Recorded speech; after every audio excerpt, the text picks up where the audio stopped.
quero convidar você para abrir a sua Bíblia no primeiro livro da Bíblia.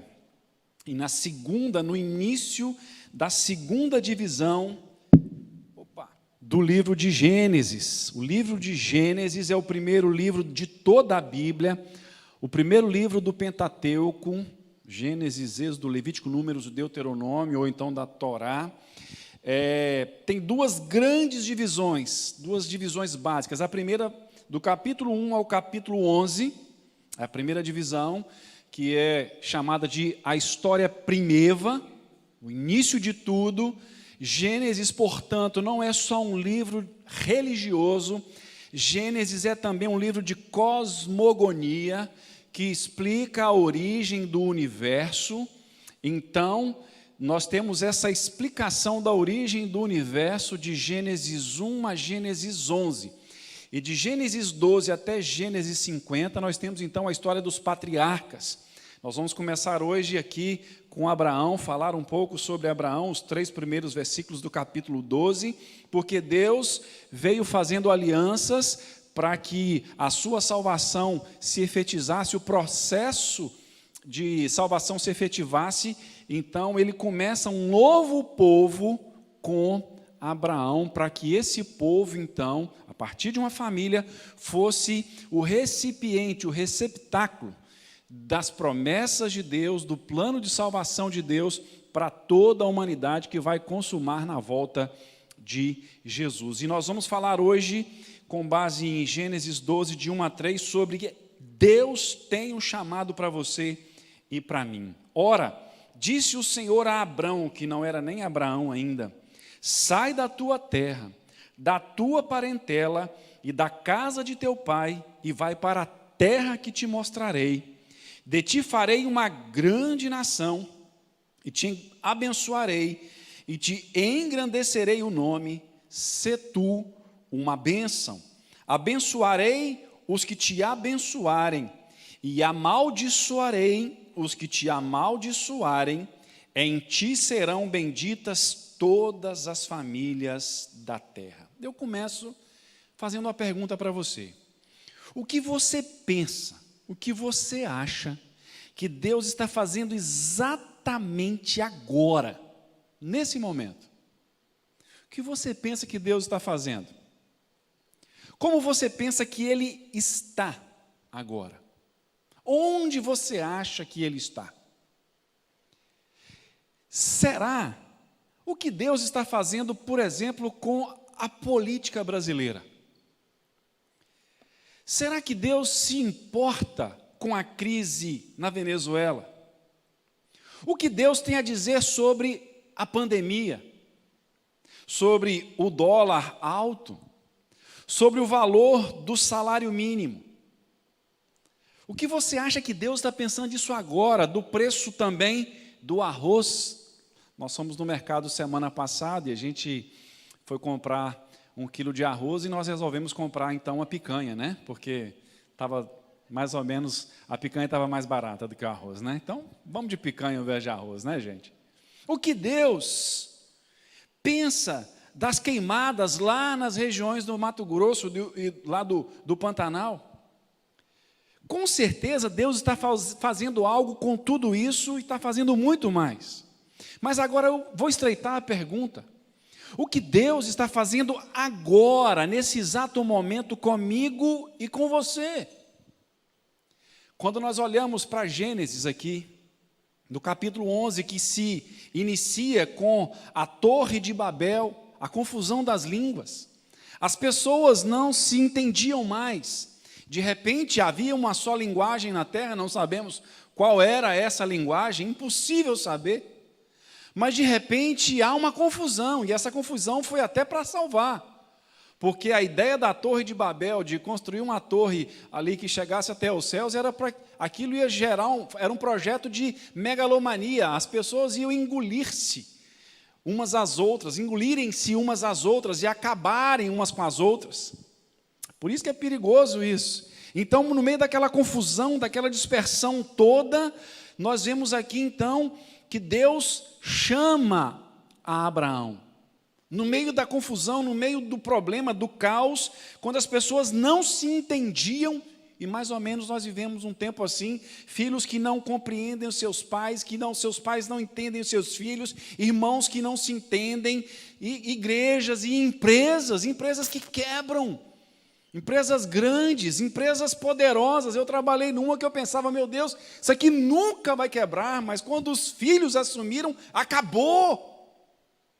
Porque as pessoas não se entendem, o nosso mundo está do mesmo jeito. E para piorar a situação, no finalzinho do capítulo 11, Abraão perde o seu pai.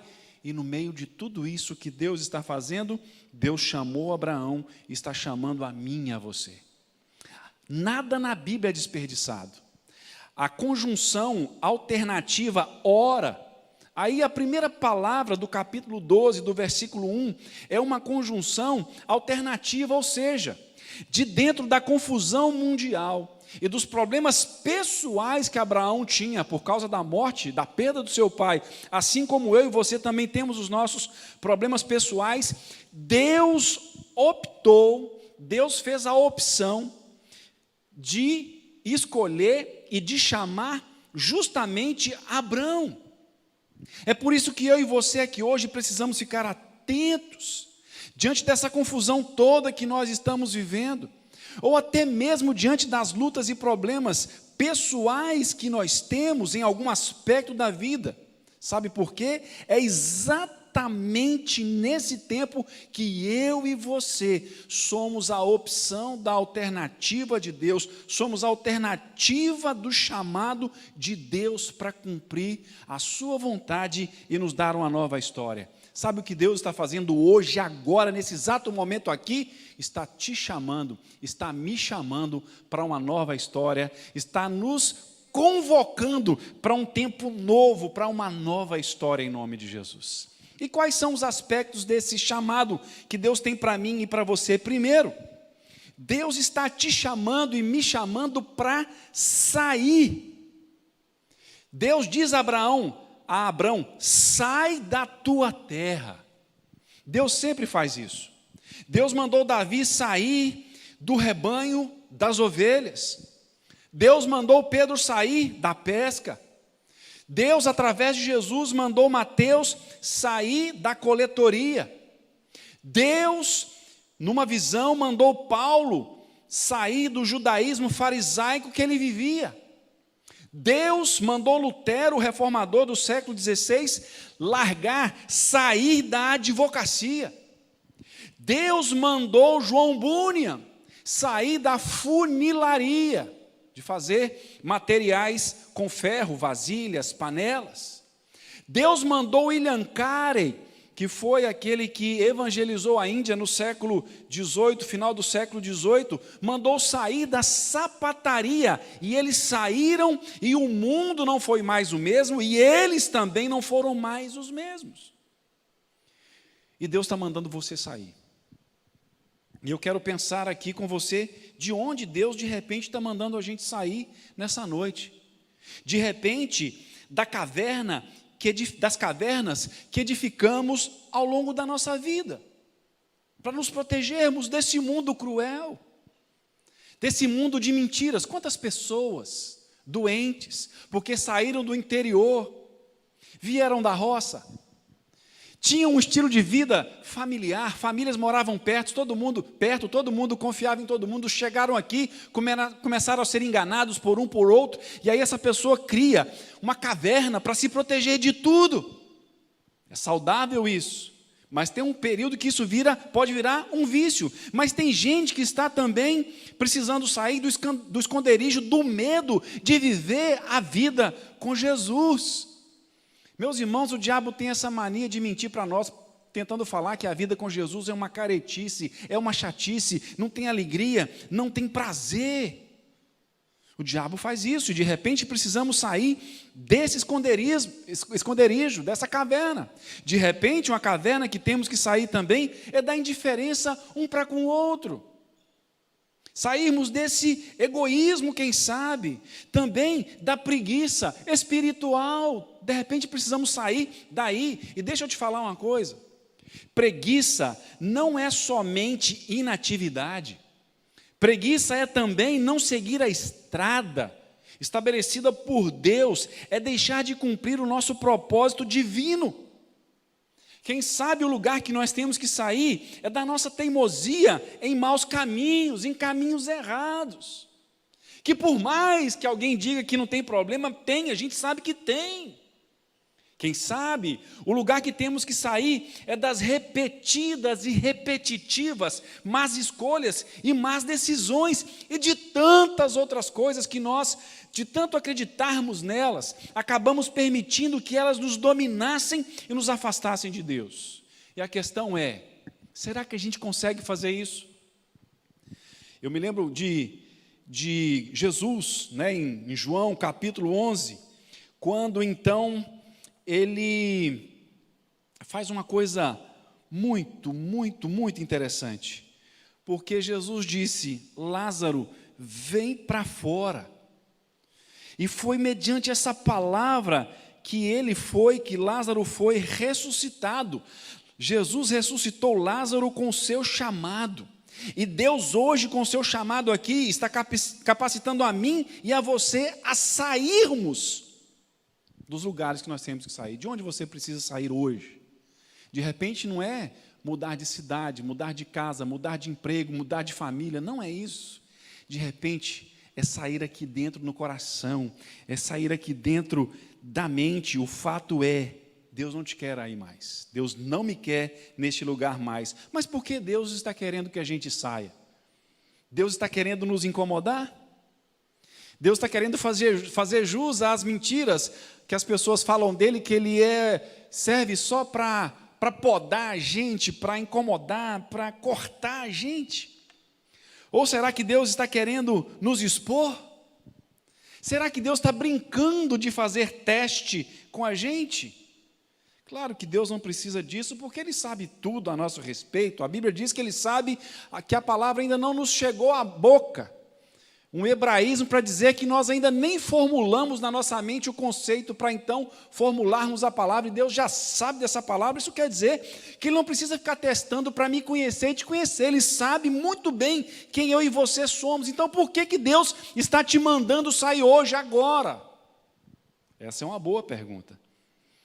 Ele tem uma nova realidade, Ele tem um novo tempo, um novo lugar, uma nova história para mim, para você. Eu repito, desde Gênesis 3, Deus vinha e vem se empenhando para salvar a humanidade dos seus pecados, e Ele inclui Abrão e Sara nesse projeto do qual viria a Jesus Cristo, e é da mesma forma comigo e com você. Ele está nos chamando para um novo projeto de vida, para preparar para a volta de Jesus Cristo, o Senhor da glória. E enquanto isso se desenrola, esse processo, nós vamos experimentando a maravilha de vivermos no poder de Deus. Deixa eu te lembrar uma coisa, fazer uma pequena comparação aqui com todo respeito, com todo temor, porque não há figura nesse mundo que possa descrever o nosso Deus. Tanto que a Bíblia usa 3 tipos de palavra tentando. A Bíblia não usa, nós que demos esse nome, né? Mas a Bíblia usa 3 tipos de figuras para tentar nos descrever a Deus. A primeira delas é o antropomorfismo. É atribuir formas humanas a Deus para a gente entender. Os olhos do Senhor, a boca do Senhor, Deus é espírito. A Bíblia também fala de antropopatismo, atribuir sentimentos humanos a Deus. A ira do Senhor, a alegria do Senhor é a nossa força. E também a Bíblia usa zoomorfismo, que é atribuir imagens de animais a Deus. Fala que Deus é como uma galinha, né, que acolhe os pintinhos debaixo das suas asas, que Ele é como uma águia que nos leva sobre as suas asas. Tudo isso para a gente tentar entender um pouco Deus, mas tudo isso é pequeno, nada disso, nada se compara à imensidão do Deus que está aqui agora, te chamando e me chamando. Mas imagine, quando nós obedecemos ao chamado de Deus para sair desses lugares existenciais que já chegam, que já não dão mais, sabe o que acontece? É como se Deus fosse a energia nos fios da nossa casa, e quando a gente aperta o botão, seja do interruptor da lâmpada ou da máquina de lavar, ou do que quer que seja, e a luz então logo vem, a energia é ativada. o nosso sair é mais ou menos isso. Isso possibilita a vida e a ação de Deus. Deixa eu te perguntar, por que você não está saindo? Por que você não sai daí? Por que você não sai desse lugar, você que está em casa, desse lugar existencial? Deus já te falou, pessoas já te falaram, você já leu livros, a Bíblia, Deus já te falou na sua leitura diária, na televisão, Deus já falou com você, assistindo Chaves, quem sabe? Gente, o melhor programa da televisão brasileira ainda continua, não sei se tem, mas é o Chaves, com certeza. Deus falou comigo, sai daí, Deus falou com você. Segundo lugar, Deus tem um chamado para mim e para você, Ele nos manda sair, e Deus está nos chamando também para nos direcionar. Versículo 1 diz, continua dizendo, e vai para a terra que te mostrarei. Gente, agora eu quero fazer uma pergunta aqui. Por que Deus não falou logo para Abraão? Abraão, olha, sai daí da sua terra e vai para Canaã. Eu vou te levar para Canaã. Por que Deus não foi tão específico com Abraão a respeito do lugar para onde ele deveria ir, como Deus foi mandando sair de Ur dos Caldeus? Sai da tua terra, da tua casa, da tua parentela, sai daí, sai desse lugar aí. Por que Deus não foi tão específico da mesma forma? Será que é porque Deus quer nos ver desesperados, tentando decifrar a vontade de Deus, como se a vontade de Deus fosse uma coisa secreta demais, como se a vontade de Deus fosse uma coisa que só alguns poucos podem atingir, e quem não tem esses poucos ajudam aos demais que não têm os privilégios que, quem sabe, esses poucos têm. Será que Deus é assim? Deus é como um quebra-cabeça? Será que Deus quer nos testar de novo de graça? Ou quer nos manter ignorantes? Deus é contra o conhecimento? Deus é contra isso? Obviamente não. Mas Deus não fala para Abraão o lugar que ele iria mostrar por bondade e por graça. E por que bondade e graça? Porque provavelmente, se Abraão soubesse desde o início o lugar para onde ele teria que ir, ele mesmo teria tentado fazer as coisas do seu jeito. E deixa eu te falar uma coisa, a Bíblia diz, deixa eu te lembrar uma coisa, lembremos disso. A Bíblia diz em Romanos 12, 1 e 2, versículo 2, que a vontade de Deus é boa, perfeita e agradável.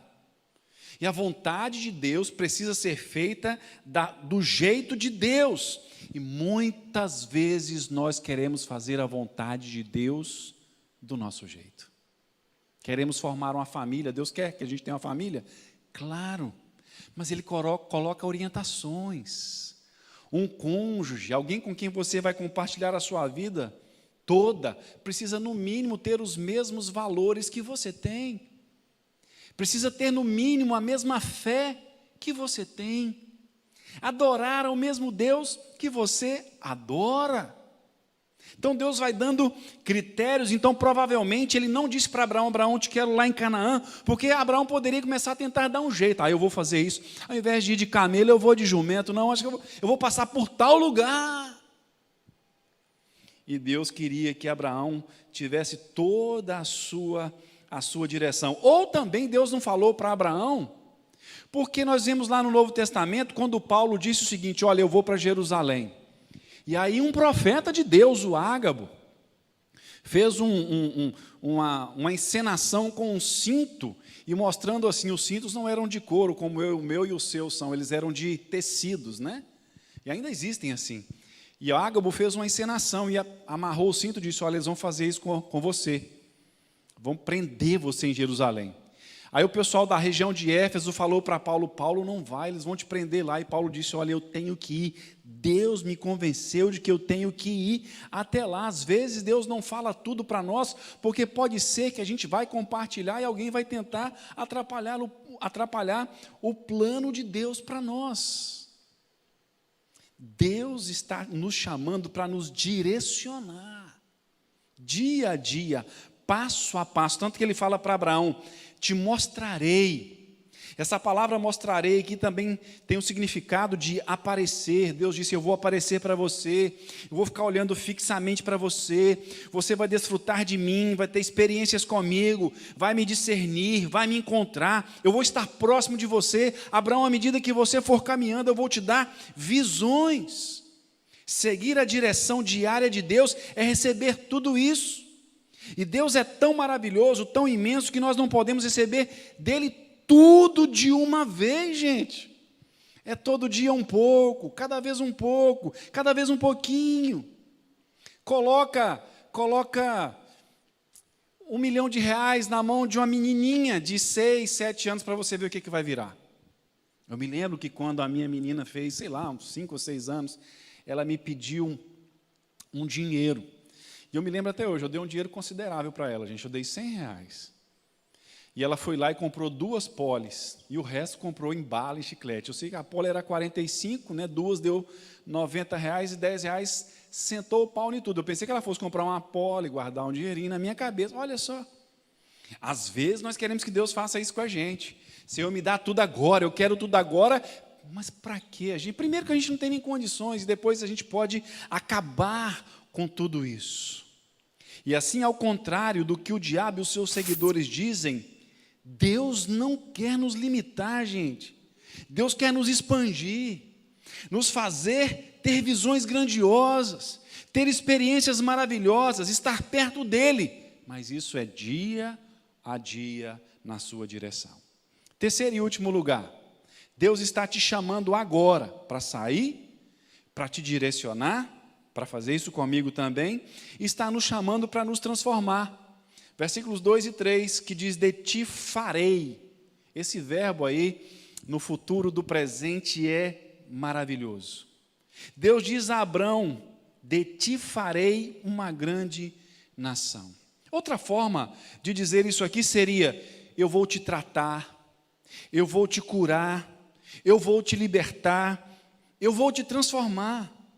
Mas nós precisamos disso, ser curados, sermos tratados, sermos libertos? É claro que sim, porque a Bíblia diz, tanto a Bíblia, quanto a própria história e a experiência diária nos mostram como o ser humano é preso, cativo e é doente, insano, terrível. Para não ir muito longe, lembremos-nos das 2 grandes guerras do século XX, a Primeira Guerra Mundial e a Segunda Guerra Mundial. Lembremos do tráfico de crianças. E, por incrível que pareça, hoje conversando com o Calbi, ele disse que viu uma cena de tirando crianças de um tanque, de um caminhão-tanque, quem já viu um caminhão-tanque, né, um tanque de combustível, e sabe, a boca por cima não é muito grande, tiravam crianças dali de dentro. Olha, eu ainda comentei com o Calbi, o que um ser humano é capaz de fazer com o outro, e ele acrescentou, e com criança, né? Eu e você somos isso. Nós precisamos de cura. Olha só, as corrupções políticas, que o dinheiro não chega, gente, não chega em lugar nenhum. E o pior é que as pessoas que estão lá são pessoas comuns como eu e você, que tem um pai, uma mãe, jogou bola um dia na rua, brincou, assiste televisão como eu e você, e vai falar que o ser humano não precisa de ser curado, de ser transformado. Claro que nós precisamos. Olha como as pessoas enganam umas às outras. Tudo isso sai do nosso coração, a Bíblia diz, Mateus 15, 18 e 20. E eu li uma frase uma vez que isso mexeu comigo. Gente, o ser humano não é dirigido por ideais. O ser humano é dirigido por desejos. Então não há política, não há ideologia qualquer que vá dar jeito completamente nas pessoas. Não existe, sabe por quê? Porque a ideologia, conforme for a oferta, ela vai embora. Por quê? Porque é o desejo do coração humano que controla as nossas decisões. Quando a gente quer, a gente acaba arrumando um jeito de fazer aquilo que deve ou aquilo que não deve. É por isso que Deus está me chamando, está te chamando para nos curar. E não adianta dizer que nós não precisamos de cura, porque nós precisamos de cura todo santo dia. Precisamos ser transformados todos os dias. Isso para o nosso bem. Para o bem agora e para o nosso bem eterno. Um coração duro, meus irmãos, mata a gente. Quer ver um exemplo bíblico? O Nabal. Nabal, coração duro, não quis dar lá. O Davi vigiou, cuidou do rebanho dele, ajudou os pastores dele, e depois foi lá pedir para Nabal para que desse uma oferta para Davi, para o seu grupo, para o seu exército, alguma coisa de comer. Ele disse não, e a ruindade, o coração duro desse homem foi tão terrível que ele teve um infarto, ficou inerte durante um bom tempo e depois veio a falecer. Gente, isso é uma história real, mas que traz implicações para a nossa vida espiritual. Tem gente que se endureceu num caminho errado, às vezes um caminho que ela acha que é o que dá subsistência para ela, e ela está tão endurecida, o coração endureceu tanto que vai virar pedra, vai morrer. E Deus está me chamando, está te chamando hoje para nos curar, para nos transformar, para nos sarar em nome de Jesus, para nos libertar de nós mesmos. Uma outra tradução possível aqui, quando Deus diz no versículo 2, de ti farei, para essa expressão aqui, farei é também estar ocupado. Sabe qual é a ocupação de Deus? É em me sarar e em sarar você, nos transformar para a sua honra e para a sua glória, nos fazer a imagem de Jesus, conforme diz Romanos 8, 29, a imagem de homem perfeito, Efésios 4, 13. E como Deus faz isso? Por incrível que pareça. Deus falou que ia fazer de Abraão uma grande nação, abençoando. De ti farei uma grande nação, eu vou fazer isso através de te abençoar. Só do versículo 2, gente, até o versículo 1, melhor, do versículo 2 ao versículo 3, a palavra bênção, como substantivo ou como verbo, ocorre 5 vezes. E perceba a seriedade desse chamado para Abraão, porque de Gênesis 1 até Gênesis 11, a palavra bênção mais as suas cognatas, né, substantivo, verbo, aparece 6 vezes, 11 capítulos, e quando ele chama Abraão, em 2 versículos, ele fala que abençoaria Abraão 5 vezes. Olha como que Deus é sério comigo e com você. Deus está aqui hoje te chamando sedento, faminto, desejoso de te abençoar. E sabe o que é bênção? Bênção é o poder que Deus concede para alcançarmos sucesso, para termos prosperidade, para sermos férteis, para sermos longevos e para recebermos todo tipo de bem do Senhor, conforme o direcionamento do Senhor e não conforme o capitalismo, o comunismo, o liberalismo econômico ou político, não conforme esses preceitos, mas conforme o preceito de Deus. E nós vamos concluir. O que Deus está fazendo agora? Agora, nesse exato momento. Além de estar lá já no Japão, além de estar lá em Andrômeda, além de estar lá na Lua, além de estar lá na grande Coronel Fabriciano, além de estar com as formiguinhas debaixo da terra agora, o que Deus está fazendo agora? Está também te chamando para sair dessa condição existencial limitadora, para nos dar direção necessária no nosso viver e para nos transformar e nos curar. E a minha pergunta é: você tem vivido isso? Eu tenho vivido isso? Se não temos vivido isso mais intensamente, o que tem nos impedido de aceitar esse chamado de Deus? Um estudioso disse que a morte de Terá, pai de Abraão, atrapalhou a obediência de Abraão. É interessante que Abraão já tinha recebido um chamado de Deus para sair de Ur. E diz o final do capítulo 11 que eles vieram, mas Terá veio junto. E eles pararam em Harã. E talvez por muito respeito ao seu pai, Abraão ficou ali algum tempo. E note que a obediência, nesse caso de Abraão, não foi plena. Somente após a morte de Terá, é que Abraão então foi seguindo a direção de Deus até chegar em Canaã, como nós veremos da próxima vez aqui, com fé em Deus. Olha só como que o chamado de Deus é maravilhoso. Por que talvez eu e você não temos experimentado esse chamado maravilhoso de Deus? Sabe por quê? Porque de repente tem algo que está nos atrapalhando. Às vezes algo que humanamente falando pode ser até bom, pode ser até digno, mas não é o que Deus quer para mim e para você. Talvez é por isso que a gente precise passar por um aperto, por uma provação, por um desencontro, para que a nossa vida siga o rumo de Deus, e a gente possa viver em felicidade, e a gente possa contribuir para, como diz a Bíblia, apressar a volta de Jesus. Mas espera aí, apressar a volta de Jesus, e aí? Lá no céu vai ser sem graça? Não, não vai. Tudo que você acha que é bom e que dá prazer, lá no céu tem muito mais, muito mais. Então é isso que nós vamos entender e abraçar no nosso coração. Deus tem um chamado para mim e para você agora, e que Deus nos ajude a dizermos sim, como Abraão disse, para o Senhor nessa hora, em nome de Jesus. Amém, gente? Amém? Oremos então, vou chamar a banda aqui para a gente encerrar fazendo um som, orando com o som de Deus aqui, e nós vamos encerrar nessa hora, nesse dia chuvoso. Que bom que você veio, que bom que você está aqui, pessoal que está nos visitando, por favor, quarta que vem tem mais, a gente continua a nossa prosa, e nós vamos orar mesmo assentados, nessa hora em nome de Jesus.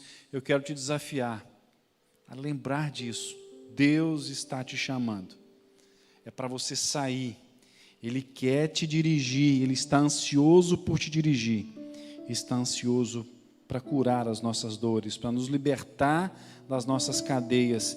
O que é preciso é que você hoje diga: Jesus, Deus amado, faz isso comigo, eu não sei como, mas faz isso comigo, uma oração simples no seu coração. A oração é a coisa mais democrática que tem.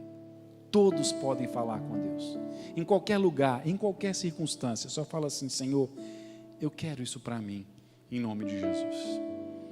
Pai bendito, obrigado por esse dia, obrigado pela sua palavra, obrigado porque um dia o Senhor escolheu, o Senhor tinha tantas alternativas, e o Senhor disse para justamente Abraão, que era para sair da sua terra e ir para uma terra que o Senhor ia mostrar. E o Senhor está fazendo a mesma coisa com cada um de nós, nessa noite, está nos chamando, ó Deus, e nos dê disposição e coragem para fazermos isso, capacita-nos, como o Senhor colocou vida de novo em Lázaro, coloca também pela Tua palavra, por essa ordem de hoje, a Tua vida, para recebermos a Tua vida, para recebermos a Tua cura, a Tua direção, para sairmos, ó Deus, deste lugar que nós já sabemos que não é o nosso lugar, que está nos fazendo mal, que já se tornou um vício, que já se tornou um vício degradante, ó Deus, mas nós não temos conseguido, ó Deus, então dá a Tua força para nós, hoje, em nome de Jesus, pelo Teu Santo Espírito, que está aqui, neste culto, nessa noite, para a Tua honra e para a Tua glória, Deus. Visita aqueles que hoje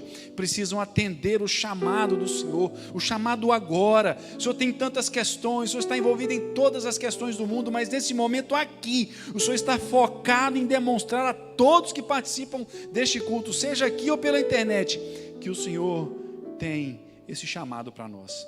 Faz isso, ó Deus, na nossa vida, nós te pedimos. Perdoa os nossos pecados, perdoa a nossa incredulidade, a nossa imoralidade, perdoa a nossa promiscuidade, perdoa a nossa preguiça, perdoa, Deus, a nossa indiferença, perdoa o nosso afastamento, perdoa, ó Deus, a cada um de nós, ó Deus, que mesmo conhecendo o que o Senhor quer, temos dito não ao Senhor, temos protelado.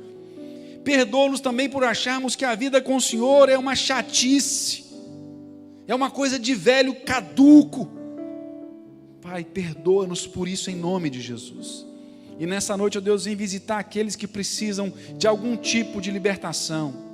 Daqueles que de repente nessa noite, participando desse culto, estão lutando com problemas na justiça, com problemas de saúde, com familiares enfermos, com problemas financeiros, com problemas emocionais, com depressões horríveis, às vezes nem sabem a causa, mas, ó Deus, estão lutando. Pedimos a Tua visitação, pedimos a Tua cura, aqueles que se sentem sozinhos, aqueles que se sentem fracassados sentimentalmente falando. Ó nosso Deus, faz companhia para cada um de nós. Ó nosso Deus, renova a nossa vida, renova a chance, dá-nos que sejamos férteis, abençoados, como nós acabamos de ver hoje aqui. Coloque isso na nossa cabeça, coloca isso no nosso coração. Abençoa-nos, ó Deus, e resplandeça o teu rosto em nós e sobre nós, e nos dê a paz do Senhor.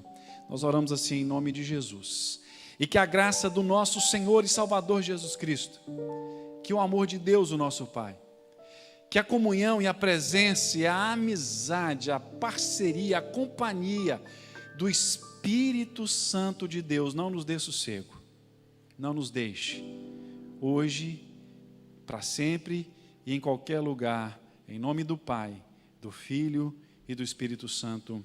Amém e amém, amém. Deus abençoe, gente. Deus abençoe o pessoal em casa.